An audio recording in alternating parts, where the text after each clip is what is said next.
नमस्कार दोस्तों, स्वागत करता हूं आपके अपने YouTube channel Himalaya GS classes में। और आज के वीडियो में हम लोग करने वाले हैं मॉडल पेपर 17 जो कि आपके एग्ज़ाम के लिए काफ़ी महत्वपूर्ण होगा। तो चलिए आज के सबसे पहले क्वेश्चन की शुरुआत करते हैं। सबसे पहला क्वेश्चन है दोस्तों, पॉलिटिक्स किसकी रचना है। क्वेश्चन में आपसे पूछा जा रहा है पॉलिटिक्स किसकी रचना है। ऑप्शन ए देखिएगा अरस्तु, option B Kant, option C Rousseau और ऑप्शन नंबर डी दांते। तो क्वेश्चन नंबर 1 का राइट आंसर हो जाएगा दोस्तों ऑप्शन नंबर ए, यानी जो पॉलिटिक्स है वह अरस्तु की रचना है। आगे बढ़ते हैं क्वेश्चन नंबर 2 पे। आकाश का रंग, क्वेश्चन नंबर 2 है आपका, आकाश का रंग नीला प्रतीत होता है। ऑप्शन ए देखिएगा विवर्तन के कारण, ऑप्शन बी अपवर्तन के कारण, ऑप्शन नंबर सी प्रकीर्णन के कारण और ऑप्शन नंबर डी परावर्तन के कारण। तो क्वेश्चन नंबर 2 का राइट आंसर हो जाएगा दोस्तों option number C, option number C यानी प्रकीर्णन के कारण। आगे बढ़ेंगे क्वेश्चन नंबर 3 पे। हिमालय की निम्नलिखित में से कौन सी चोटी की ऊंचाई सबसे ज़्यादा है। ऑप्शन ए देखिएगा Makalu, option B Nanda Devi, option C Annapurna और ऑप्शन नंबर डी गौरीशंकर। तो क्वेश्चन नंबर 3 का राइट आंसर हो जाएगा दोस्तों ऑप्शन नंबर ए, यानी मकालू की क्या है, मकालू चोटी की ऊंचाई सबसे अधिक है। आगे बढ़ते हैं क्वेश्चन नंबर 4 पे। निम्नलिखित में से किस मुगल शासक ने पुनः जजिया कर आरंभ कर दिया था। ऑप्शन ए देखिएगा अकबर ने, ऑप्शन बी औरंगजेब ने, ऑप्शन सी जहांगीर ने और ऑप्शन नंबर डी हुमायूं ने। तो क्वेश्चन नंबर 4 का राइट आंसर हो जाएगा दोस्तों ऑप्शन नंबर बी, यानी औरंगजेब ने क्या किया था, पुनः जजिया कर आरंभ कर दिया था। और इसको समाप्त किसने किया था, तो इसको समाप्त किया था अकबर ने। आगे बढ़ते हैं क्वेश्चन नंबर 5 पे। मध्यकालीन दिल्ली की प्रथम महिला शासिका कौन थी। माफ करिएगा, मध्यकालीन दिल्ली की प्रथम महिला शासिका कौन थी। ऑप्शन ए देखिएगा साहुत कनी, ऑप्शन बी चांद बीबी, ऑप्शन नंबर सी रजिया और ऑप्शन नंबर डी नूरजहां। तो क्वेश्चन नंबर 5 का राइट आंसर हो जाएगा दोस्तों ऑप्शन नंबर सी, यानी मध्यकालीन दिल्ली की प्रथम महिला शासिका कौन थी, रजिया सुल्तान थी। आगे बढ़ते हैं क्वेश्चन नंबर 6 पे। आज का क्वेश्चन दोस्तों काफ़ी मज़ेदार है, एकदम आग लगा कर आएंगे पेपर में आप। क्वेश्चन नंबर 6 देखिएगा, विजयनगर साम्राज्य की स्थापना किस वंश ने की थी। विजयनगर साम्राज्य की स्थापना किस वंश ने की थी। ऑप्शन ए देखिएगा तुलु वंश, ऑप्शन बी संगम वंश, ऑप्शन सी सलू वंश और ऑप्शन नंबर डी देवराय वंश ने। तो क्वेश्चन नंबर 6 का राइट आंसर हो जाएगा दोस्तों ऑप्शन नंबर बी, यानी संगम वंश ने। और संगम वंश में कौन हुए, हरिहर और बुक्का नामक 2 भाई हुए थे। इन्हीं के द्वारा विजयनगर साम्राज्य की स्थापना की गई थी। और संगम किसका नाम था, तो हरिहर और बुक्का के पिताजी का नाम था। आगे बढ़ते हैं क्वेश्चन नंबर 7। क्वेश्चन नंबर 7 है आपका, सिंधु घाटी सभ्यता की लिपि कौन सी थी। सिंधु घाटी सभ्यता की लिपि कौन सी थी। ऑप्शन ए देखिएगा Farsi, option number B Dravid, option number C Sanskrit और ऑप्शन नंबर डी पढ़ी नहीं जा सकती। तो क्वेश्चन नंबर 7 की राइट आंसर है दोस्तों, क्वेश्चन नंबर 7 का राइट आंसर है ऑप्शन नंबर डी, यानी पढ़ी नहीं जा सकती। यानी सिंधु घाटी सभ्यता की जो लिपि है वो अभी तक पढ़ी नहीं गई है।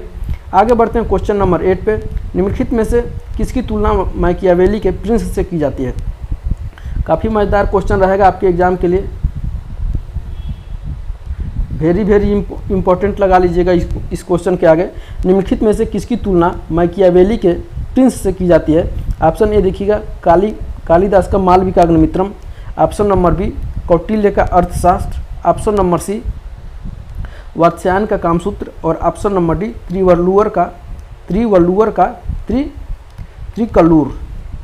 ऑप्शन डी है त्रिवल्लुवर का तिरुकल्लूर। तो इसका राइट आंसर हो जाएगा दोस्तों क्वेश्चन नंबर 8 का राइट आंसर हो जाएगा, यानी कौटिल्य का अर्थशास्त्र, यानी मैकियावेली से की जाती है, मैकियावेली के प्रिंस से की जाती है किसकी तुलना, तो कौटिल्य के अर्थशास्त्र की। आगे बढ़ते हैं क्वेश्चन नंबर 9 पे। शून्यवाद माध्यमिक मत के प्रेरणता कौन थे। शून्यवाद माध्यमिक मत के प्रेरणता कौन थे। ऑप्शन ए देखिएगा Aryadeva, option B Chandrakirti, option C Nagarjuna और ऑप्शन नंबर डी शांतिदेव। तो क्वेश्चन नंबर 9 का राइट आंसर हो जाएगा दोस्तों ऑप्शन नंबर सी नागार्जुन, यानी शून्यवाद माध्यमिक मत के प्रेरणता कौन थे, तो नागार्जुन थे। आगे बढ़ते हैं क्वेश्चन नंबर 10 पे। गुप्तोत्तर काल में कृषि उत्पादन में राजा का अंश क्या कहलाता था। गुप्तोत्तर काल में कृषि उत्पादन में राजा का अंश क्या कहलाता था। ऑप्शन ए देखिएगा भोग, ऑप्शन बी कर, ऑप्शन सी हृदय और ऑप्शन नंबर डी राजा। तो क्वेश्चन नंबर 10 का राइट आंसर हो जाएगा दोस्तों ऑप्शन नंबर डी, यानी राजा। आगे बढ़ते हैं अगले क्वेश्चन पे, या पॉलिटी से संबंधित क्वेश्चन है, क्वेश्चन नंबर 21। राज्य बालकों के लिए निःशुल्क और अनिवार्य शिक्षा का प्रबंध करेगा, यह किस अनुच्छेद में वर्णित है? राज्य बालकों के लिए निःशुल्क और अनिवार्य शिक्षा का प्रबंध करेगा, यह किस अनुच्छेद में वर्णित है? ऑप्शन ए देखिएगा अनुच्छेद 43, ऑप्शन बी अनुच्छेद 44, ऑप्शन सी अनुच्छेद 45 और ऑप्शन नंबर डी अनुच्छेद 46। तो क्वेश्चन नंबर 21 का राइट आंसर हो जाएगा दोस्तों ऑप्शन नंबर सी, यानी ऑप्शन नंबर सी अनुच्छेद 45 इसका राइट आंसर हो जाएगा। और इसी में यह उपबंध किया गया है कि राज्य बालकों के लिए निःशुल्क और अनिवार्य शिक्षा का प्रबंध करेगा। आगे बढ़ते हैं क्वेश्चन नंबर 22, निम्नलिखित में से किस राज्य में विधान परिषद नहीं है? ये क्वेश्चन तो काफ़ी मज़ेदार है और आपको याद भी करना है। निम्नलिखित में से किस राज्य में विधान परिषद नहीं है? ऑप्शन ए देखिएगा उत्तर प्रदेश, ऑप्शन ए देखिएगा उत्तर प्रदेश, ऑप्शन सी बिहार और ऑप्शन नंबर बी है बिहार, ऑप्शन सी पश्चिम बंगाल और option number D Jammu Kashmir. तो क्वेश्चन नंबर 22 का राइट आंसर हो जाएगा दोस्तों ऑप्शन नंबर सी यानी पश्चिम बंगाल। और इसका ट्रिक है UK2 MBAT। आगे बढ़ेंगे क्वेश्चन नंबर 23, विधान परिषद का सभापति किसे त्यागपत्र देता है? विधान परिषद का सभापति किसे त्यागपत्र देता है? ऑप्शन ए देखिएगा राज्यपाल को, ऑप्शन बी मुख्यमंत्री को, ऑप्शन सी उपसभापति को और ऑप्शन नंबर डी विधानसभा अध्यक्ष को। तो क्वेश्चन नंबर 23 का राइट आंसर हो जाएगा ऑप्शन नंबर सी, यानी उपसभापति को देता है। विधान परिषद का जो सभापति है यानी वो अपना त्यागपत्र किसे देगा? तो उपसभापति को देगा। माफ़ करिएगा। आगे बढ़ते हैं क्वेश्चन नंबर 24 पे, यदि राष्ट्रपति को त्यागपत्र देना है तो वह अपना त्यागपत्र किसे भेजेगा? ऑप्शन ए देखिएगा प्रधानमंत्री को भेजेगा, ऑप्शन बी भारत के मुख्य न्यायाधीश को, ऑप्शन सी उपराष्ट्रपति को और ऑप्शन नंबर डी लोकसभा अध्यक्ष को। तो क्वेश्चन नंबर 24 का राइट आंसर हो जाएगा दोस्तों ऑप्शन नंबर सी, यानी उपराष्ट्रपति को अपना त्यागपत्र कौन भेजेगा? तो राष्ट्रपति भेजेगा। आगे बढ़ेंगे क्वेश्चन नंबर 5 पे, योजना आयोग क्या है? क्वेश्चन नंबर 25 है, योजना आयोग क्या है? ऑप्शन ए देखिएगा एक मंत्रालय, ऑप्शन बी एक शासकीय भाग, ऑप्शन सी परामर्शदायी संस्था और ऑप्शन नंबर डी स्वशासित निगम। तो क्वेश्चन नंबर 25 का राइट आंसर हो जाएगा दोस्तों ऑप्शन नंबर सी यानी क्या है? परामर्शदायी संस्था है। आगे बढ़ेंगे क्वेश्चन नंबर 26 पे, राष्ट्रपति के चुनाव से संविधान विवाद का निर्णय किसके द्वारा किया जाता है? ये भी क्वेश्चन आपके एग्जाम के लिए महत्वपूर्ण हो सकता है। ऑप्शन ए देखिएगा लोकसभा अध्यक्ष के द्वारा, ऑप्शन बी उपराष्ट्रपति के द्वारा, ऑप्शन सी उच्च न्यायालय के द्वारा, ऑप्शन सी है उच्चतम न्यायालय और ऑप्शन नंबर डी उच्च न्यायालय। तो क्वेश्चन नंबर 26 का राइट आंसर हो जाएगा दोस्तों ऑप्शन नंबर सी, यानी उच्चतम न्यायालय के द्वारा अगर राष्ट्रपति के चुनाव में कोई भी गड़बड़ी होती है, यानी कोई भी वाद विवाद, कोई भी दिक्कतें परेशानी आती है तो उसका समाधान कौन करेगा? तो उसका समाधान करेगा उच्चतम न्यायालय, ये कभी मत भूलिएगा। आगे बढ़ते हैं क्वेश्चन नंबर 27, मंत्रिपरिषद किसके प्रति उत्तरदायी होती है? मंत्रिपरिषद जो है किसके प्रति उत्तरदायी होती है? ऑप्शन ए देखिएगा राष्ट्रपति के, ऑप्शन बी लोकसभा के, ऑप्शन सी उपराष्ट्रपति के और ऑप्शन नंबर डी सर्वोच्च न्यायालय के। तो इसका राइट आंसर हो जाएगा ऑप्शन नंबर बी, यानी लोकसभा के प्रति क्या होती है? तो मंत्रिपरिषद उत्तरदायी होती है। आगे बढ़ते हैं दोस्तों, थोड़ा सा हिंदी का क्वेश्चन करते हैं। जिसे जीता ना जा सके, ऑप्शन ए देखिएगा विजित, बी अज्ञेय, ऑप्शन सी अजय और ऑप्शन नंबर डी दुर्जय।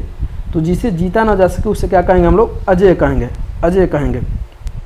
आगे बढ़ेंगे क्वेश्चन नंबर 15 पर, जिसका कोई शत्रु ना हो, ऑप्शन ए देखिएगा सरल, ऑप्शन बी अजातशत्रु, ऑप्शन सी मृदुभाषी और ऑप्शन नंबर डी प्रिय। तो क्वेश्चन नंबर 15 का राइट आंसर हो जाएगा ऑप्शन नंबर सी, यानी मृदुभाषी, जिसका कोई शत्रु ना हो, यानी मृदुभाषी मतलब मृदुल स्वभाव वाला। आगे बढ़ेंगे क्वेश्चन नंबर 16, मुख मयंक सम मोर मनोहर में कौन सा अलंकार है? ऑप्शन ए देखिएगा अनुप्रास अलंकार, ऑप्शन बी यमक अलंकार, ऑप्शन सी श्लेष अलंकार और ऑप्शन नंबर डी रूपक अलंकार। तो क्वेश्चन नंबर 16 का राइट आंसर हो जाएगा दोस्तों ऑप्शन नंबर ए, यानी मुख मयंक सम मोर मनोहर में अनुप्रास अलंकार है। आगे बढ़ते हैं क्वेश्चन नंबर 17 पे। क्वेश्चन नंबर 17 है, मुरली या मुरलीधर की अधरानधरी अधरा न धरौंधी में कौन सा अलंकार है? ऑप्शन ए देखिएगा रूपक, ऑप्शन बी यमक, ऑप्शन सी उपमा और ऑप्शन नंबर डी उत्प्रेक्षा। तो क्वेश्चन नंबर 17 का राइट आंसर हो जाएगा दोस्तों ऑप्शन नंबर बी। इसमें क्या है? यमक अलंकार है। क्वेश्चन नंबर 18 देखिएगा, रहीमन पानी राखिए बिन पानी सब सून में कौन सा अलंकार है? ऑप्शन ए देखिएगा श्लेष, ऑप्शन बी यमक, ऑप्शन सी भ्रांतिमान और ऑप्शन नंबर डी दृष्टांत। तो क्वेश्चन नंबर 18 का राइट आंसर हो जाएगा option number A. Option number 1 इसमें क्या है? रहीमन पानी राखिए बिन पानी सब सून, इसमें है दोस्तों श्लेष अलंकार। आगे बढ़ते हैं क्वेश्चन नंबर 19 पे। दोहा और चौपाई कैसे छंद हैं? दोहा और चौपाई कैसे छंद हैं? ऑप्शन ए देखिएगा मात्रिक छंद, ऑप्शन बी युक्त छंद, ऑप्शन सी वर्णिक छंद और ऑप्शन नंबर डी वार्णिक छंद। यहाँ पे देखिए सी में वर्णिक है और ऑप्शन नंबर डी में वार्णिक है। तो क्वेश्चन नंबर 19 का राइट आंसर हो जाएगा दोस्तों ऑप्शन नंबर ए, यानी मात्रिक छंद है दोहा और चौपाई में। आगे बढ़ते हैं क्वेश्चन नंबर 20 पे। वीर रस का स्थायी भाव है। क्वेश्चन नंबर 20 का देखिएगा, वीर रस का स्थायी भाव है। ऑप्शन ए देखिएगा शोक, ऑप्शन बी उत्साह, ऑप्शन नंबर सी निर्वेद और ऑप्शन नंबर डी रति। तो क्वेश्चन नंबर 20 का राइट आंसर हो जाएगा दोस्तों ऑप्शन नंबर बी, यानी उत्साह। मैं आशा करता हूं कि आज का क्वेश्चन आपको पसंद आ रहा होगा, तो कमेंट करिएगा, कमेंट करना मत भूलिएगा और इस वीडियो को अपने दोस्तों के साथ ज़्यादा से ज़्यादा शेयर करते रहिएगा। आगे बढ़ते हैं दोस्तों क्वेश्चन नंबर 21 पे। क्वेश्चन नंबर 21, जगदीश का संधि विच्छेद है। क्वेश्चन नंबर 21 देखिएगा, जगदीश का संधि विच्छेद है। ऑप्शन ए देखिएगा जगत धन ईश, ऑप्शन बी जग धन ईश, ऑप्शन सी जगत धन ईश और ऑप्शन नंबर डी जगधन वीस माफ करिएगा जगधन शीश। तो क्वेश्चन नंबर 21 का राइट आंसर हो जाएगा जगत धन ईश, यानी जगदीश। आगे बढ़ेंगे क्वेश्चन नंबर 22, अन्वेषण का संधि विच्छेद है। अन्वेषण का संधि विच्छेद है। ऑप्शन ए देखिएगा अन प्लस वेषण, अनधनवेषण, ऑप्शन बी अनंत धनवेषण, ऑप्शन सी अनुधन ऐषण और ऑप्शन नंबर डी अनधन ऐषण। तो क्वेश्चन नंबर 22 का राइट आंसर हो जाएगा दोस्तों ऑप्शन नंबर सी अनुधन ऐषण। आगे बढ़ते हैं क्वेश्चन नंबर 23 पे। तत् धन शंकर की संधि विच्छेद होगी। तत् धन शंकर की संधि माफ करिएगा तत् धन शंकर की संधि होगी। ऑप्शन ए देखिएगा तत्शंकर, ऑप्शन बी तनशंकर, ऑप्शन नंबर सी तछंकर और ऑप्शन नंबर डी उपयुक्त में से कोई नहीं। तो क्वेश्चन नंबर 23 का राइट आंसर हो जाएगा दोस्तों ऑप्शन नंबर बी, यानी तनशंकर। क्वेश्चन नंबर 23 का राइट आंसर हो जाएगा ऑप्शन नंबर बी। आगे बढ़ते हैं क्वेश्चन नंबर 24 पे। महर्षि में कौन सा संधि है? महर्षि में कौन सा संधि है? ऑप्शन ए देखिएगा दीर्घ संधि, ऑप्शन बी यण संधि, ऑप्शन सी गुण संधि और ऑप्शन नंबर डी दीर्घ संधि। तो क्वेश्चन नंबर 25 का राइट आंसर हो जाएगा दोस्तों क्वेश्चन नंबर 25 का राइट आंसर हो जाएगा ऑप्शन नंबर सी, यानी व्यंजन संधि। आगे बढ़ते हैं क्वेश्चन नंबर 26 पे। अनपढ़ पद में समास है। अनपढ़ पद में समास है। ऑप्शन ए देखिएगा द्वंद्व, ऑप्शन बी द्विगु, ऑप्शन सी तत्पुरुष और ऑप्शन नंबर डी कर्मधारय। तो क्वेश्चन नंबर 26 का राइट आंसर हो जाएगा दोस्तों ऑप्शन नंबर सी, यानी तत्पुरुष समास है अनपढ़ में। आगे बढ़ते हैं मौर्य काल से संबंधित कुछ महत्वपूर्ण प्रश्न, चंद्रगुप्त तथा अशोक। क्वेश्चन नंबर एक देखिएगा, क्वेश्चन नंबर 1 है आपका, चंद्रगुप्त मौर्य की तिथि की जानकारी कहाँ से प्राप्त होती है? चंद्रगुप्त मौर्य की तिथि की जानकारी कहाँ से प्राप्त होती है? ऑप्शन ए देखिएगा यूनानी स्रोत से, ऑप्शन बी जैन साहित्य से, ऑप्शन सी इंडिका से और ऑप्शन नंबर डी बौद्ध साहित्य से। ऑप्शन नंबर डी बौद्ध साहित्य से। तो क्वेश्चन नंबर 1 का राइट आंसर हो जाएगा दोस्तों क्वेश्चन नंबर 1 का राइट आंसर हो जाएगा ऑप्शन नंबर ए, यानी यूनानी स्रोत से। आगे बढ़ते हैं क्वेश्चन नंबर 2 पे। चंद्रगुप्त मौर्य अपने अंतिम समय किस धर्म का अनुयायी हो गया था? क्वेश्चन में आपसे पूछा जा रहा है चंद्रगुप्त मौर्य अपने अंतिम समय में किस धर्म का अनुयायी हो गया था? ऑप्शन ए देखिएगा शैव धर्म का, ऑप्शन बी जैन धर्म का, ऑप्शन सी वैष्णव धर्म का और ऑप्शन नंबर डी बौद्ध धर्म का। तो क्वेश्चन नंबर 2 का राइट आंसर हो जाएगा दोस्तों ऑप्शन नंबर बी, यानी चंद्रगुप्त मौर्य अपने जीवन के अंतिम दिनों में जैन धर्म का अनुयायी हो गया था। भद्रबाहु के निर्देशन में चंद्रगुप्त मौर्य कहाँ चले गए? तो सरौड़ बेगोला नामक स्थान पर चले गए और यहीं पे उपवास के दौरान अपने शरीर को क्या कर दिए? तो त्याग कर दिए। आगे देखेंगे क्वेश्चन नंबर 3, मौर्य वंश का अंत किसने किया? मौर्य वंश का अंत किसने किया? ऑप्शन ए देखिएगा Shunga, option B Satavahana, option C Kushan और ऑप्शन नंबर डी गुप्त। तो क्वेश्चन नंबर 3 का राइट आंसर हो जाएगा दोस्तों ऑप्शन नंबर ए, यानी मौर्य वंश का अंत किसने किया, तो शुंगों ने किया था। और शुंग वंश का संस्थापक कौन था, तो पुष्यमित्र शुंग। और मौर्य वंश का अंतिम शासक कौन था, तो बृहद्रथ। मौर्य वंश का अंतिम अगर शासक पूछा जाए तो बृहद्रथ था। और बृहद्रथ ने क्या किया, बृहद्रथ जो था वह एक कमजोर सेनापति था, वो माफ करिएगा एक कमजोर शासक था। और इसी का सेनापति कौन था, तो पुष्यमित्र शुंग ने था, पुष्यमित्र शुंग था। और पुष्यमित्र शुंग ने बृहद्रथ की हत्या करके एक नए राजवंश की स्थापना की, जिसे प्राचीन भारत में हम शुंग वंश के नाम से जानते हैं। आगे बढ़ेंगे क्वेश्चन नंबर 4, वह ग्रंथ जिसमें पाटलिपुत्र प्रशासन का वर्णन मिलता है। वह ग्रंथ जिसमें पाटलिपुत्र प्रशासन का वर्णन मिलता है। ऑप्शन ए देखिएगा Arthashastra, option B Indica, option C Rajatarangini और ऑप्शन नंबर डी पुराण। तो क्वेश्चन नंबर 4 का राइट आंसर हो जाएगा दोस्तों ऑप्शन नंबर बी, यानी इंडिका में मिलता है मौर्य पाटलिपुत्र प्रशासन का विवरण। आगे बढ़ेंगे क्वेश्चन नंबर 5 पे, अशोक को स्मरण किए जाने का कारण है। अशोक को स्मरण किए जाने का कारण है। ऑप्शन ए देखिएगा कलिंग विजय, ऑप्शन बी बौद्ध महासम्मेलन, ऑप्शन नंबर सी बौद्ध धर्म प्रचार और ऑप्शन नंबर डी जनहित। तो क्वेश्चन नंबर 5 का राइट आंसर हो जाएगा दोस्तों ऑप्शन नंबर डी, यानी जनहित। आगे देखते हैं क्वेश्चन नंबर अगला, क्वेश्चन नंबर 9 देखिएगा। ये भी मौर्य काल से संबंधित क्वेश्चन है और मौर्य काल आपके एग्जाम के लिए काफ़ी मजेदार क्वेश्चन है। हर बार यहाँ से क्वेश्चन 1-2 क्वेश्चन एकदम पक्का फिक्स हर हाल में पूछे जाते हैं। तो क्वेश्चन नंबर 9 है, पुस्तक में उल्लेखित अर्थशास्त्र के लेखक के नामों में कौटिल्य के नाम के अतिरिक्त अन्य नाम यह है। क्वेश्चन में आपसे पूछा जा रहा है कि कौटिल्य का अन्य नाम क्या है। एकदम सरल भाषा में समझिए, एकदम आसान भाषा में समझिए। ऑप्शन ए देखिएगा Patanjali, option B Varaha Mihir, option C Chanakya और ऑप्शन नंबर डी विष्णुगुप्त। तो क्वेश्चन नंबर 9 का राइट आंसर हो जाएगा दोस्तों, क्वेश्चन नंबर 9 का राइट आंसर हो जाएगा ऑप्शन नंबर डी, यानी विष्णुगुप्त है। आगे बढ़ेंगे क्वेश्चन नंबर 10 पे। क्वेश्चन नंबर 10 है दोस्तों, मौर्य की जल संसाधन व्यवस्था की जानकारी का स्रोत है। मौर्यों की जल संसाधन व्यवस्था की जानकारी का स्रोत है। ऑप्शन ए देखिएगा अशोक के रुम्मिनदेही स्तंभलेख, ऑप्शन बी खारवेल का हाथी गुफा अभिलेख, ऑप्शन सी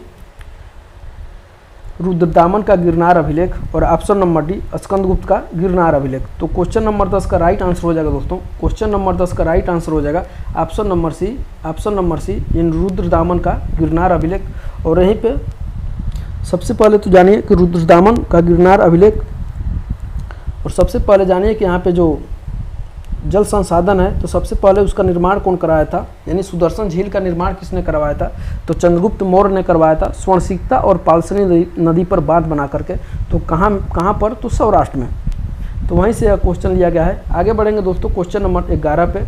अशोक का समकालीन मिस्र का राजा था। अशोक का जो समकालीन मिस्र का राजा था, ऑप्शन ए देखिएगा अलेक्जेंडर, ऑप्शन बी एंटियोकस द्वितीय, ऑप्शन सी मगस और ऑप्शन नंबर डी टालमी द्वितीय फिलाडेल्फस। तो क्वेश्चन नंबर 11 का राइट आंसर हो जाएगा दोस्तों ऑप्शन नंबर डी, यानी टालमी द्वितीय फिलाडेल्फस। इसका राइट आंसर हो जाएगा ऑप्शन नंबर डी। आगे बढ़ेंगे क्वेश्चन नंबर 12 पे। अशोक का नीतियों एवं इसके व्यक्तित्व की जानकारी का स्रोत है। अशोक का नीतियों एवं इसके व्यक्तित्व की जानकारी का स्रोत है। ऑप्शन ए देखिएगा समकालीन बौद्ध साहित्य, ऑप्शन बी संस्कृत साहित्य, ऑप्शन नंबर सी उत्खनन और ऑप्शन नंबर डी शिलालेख और स्तंभलेख। तो क्वेश्चन नंबर 12 का राइट आंसर हो जाएगा ऑप्शन नंबर डी, यानी शिलालेख और स्तंभलेख क्या है, अशोक के व्यक्तिगत नीतियों एवं यानी नीतियों का मतलब हो जाएगा शासन और प्रशासन, और व्यक्तित्व की जानकारी मतलब वो कैसा था। इसका जानकारी का स्रोत क्या है, शिलालेख और स्तंभलेख। आगे बढ़ेंगे क्वेश्चन नंबर 13। यह क्वेश्चन जब पहला बार पेट का एग्जाम हुआ था तो वहाँ पे क्वेश्चन पूछा गया था। मेगास्थनीज ने लिखी। ऑप्शन ए देखिएगा Divyavadana, option B Rajatarangini, option C Indica और ऑप्शन नंबर डी रत्नकोश। तो क्वेश्चन नंबर 13 का राइट आंसर हो जाएगा दोस्तों, क्वेश्चन नंबर 13 का राइट आंसर हो जाएगा ऑप्शन नंबर सी, यानी इंडिका किसकी रचना है, तो मेगास्थनीज की रचना है। और किसके दरबार में आया था, तो चंद्रगुप्त मौर्य के दरबार में आया था। आगे बढ़ेंगे क्वेश्चन नंबर 14 पे। बिंदुसार पुत्र था। ऑप्शन ए देखिएगा अशोक का, ऑप्शन बी चंद्रगुप्त मौर्य का, ऑप्शन सी अजातशत्रु का और ऑप्शन नंबर डी सिद्धार्थ का। तो क्वेश्चन नंबर 14 का राइट आंसर हो जाएगा दोस्तों ऑप्शन नंबर बी, यानी option number B. Chandragupta Maurya का पुत्र कौन था? तो बिंदुसार था। और बिंदुसार का पुत्र कौन था? तो अशोक था। आगे बढ़ते हैं क्वेश्चन नंबर 15 पे। ग्रीक शासक सेल्यूकस को किसने पराजित किया? ग्रीक शासक सेल्यूकस को किसने पराजित किया? ऑप्शन ए देखिएगा बिंबिसार ने, ऑप्शन बी घनानंद ने, ऑप्शन सी चंद्रगुप्त मौर्य ने और ऑप्शन नंबर डी कुमारगुप्त ने। तो क्वेश्चन नंबर 15 का राइट आंसर हो जाएगा दोस्तों ऑप्शन नंबर सी, यानी चंद्रगुप्त मौर्य ने क्या किया था? तो सेल्यूकस को पराजित किया था। आगे बढ़ेंगे क्वेश्चन नंबर 17 पे, क्योंकि 16 में 2 ही ऑप्शन है। आगे बढ़ जाते हैं। क्वेश्चन नंबर 1 देखिएगा, अमीर खुसरो निम्न राजा के दरबारी कवि थे। अमीर खुसरो निम्न राजा के दरबारी कवि थे। ऑप्शन ए देखिएगा अकबर के, ऑप्शन बी अलाउद्दीन खिलजी के, ऑप्शन सी महमूद गजनवी के और ऑप्शन नंबर डी इनमें से कोई नहीं। तो क्वेश्चन नंबर 1 का राइट आंसर हो जाएगा दोस्तों ऑप्शन नंबर बी, यानी अलाउद्दीन खिलजी के दरबारी कवि कौन थे? अलाउद्दीन खिलजी के दरबारी कवि कौन थे? तो अमीर खुसरो थे। और इनके गुरु का क्या नाम था? तो निजामुद्दीन औलिया। इनके गुरु का क्या नाम था? तो निजामुद्दीन औलिया।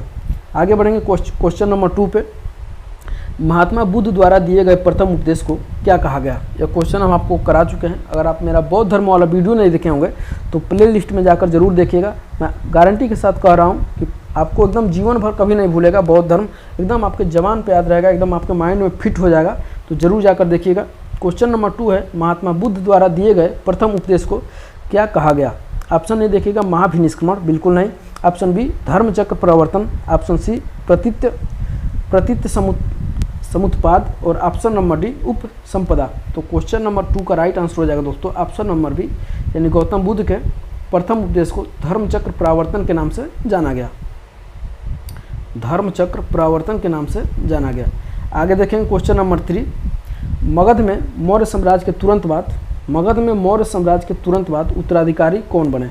ऑप्शन ए देखिएगा Kushan, option B Pandya, option C Satavahana और ऑप्शन नंबर डी शुंग।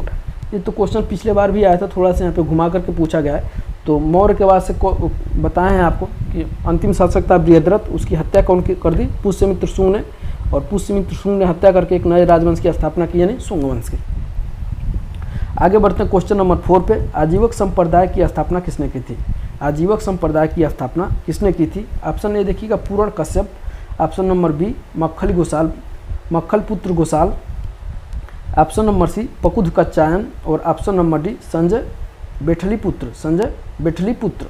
तो क्वेश्चन नंबर 4 का राइट आंसर हो जाएगा ऑप्शन नंबर बी, यानी आजीवक संप्रदाय का जो संस्थापक था वो मक्खल पुत्र गोसाल था और यह महावीर स्वामी का शिष्य भी था। आगे बढ़ेंगे क्वेश्चन नंबर 5। किसने रूढ़िवादी हिंदू भावना का लाभ उठाने का लाभ उठाने के उद्देश्य से शिवाजी एवं गणेश उत्सवों को बढ़ावा दिया? ऑप्शन ए देखिएगा Gopal Krishna Gokhale, option number B BG Tilak, पूरा नाम हो जाएगा दोस्तों Bal Gangadhar Tilak, option number C देखिएगा विनायक दामोदर सावरकर और option number D Shridhar Venkatesh Kelkar. तो क्वेश्चन नंबर 5 का राइट आंसर हो जाएगा दोस्तों, क्वेश्चन नंबर 5 का राइट आंसर हो जाएगा ऑप्शन नंबर बी, यानी बाल गंगाधर तिलक। आगे देखिएगा अगला क्वेश्चन नंबर 6। थोड़ा सा मेरा देखिएगा क्वेश्चन नंबर 6 है, किस सुल्तान की चौगान अथवा पोलो खेलते हुए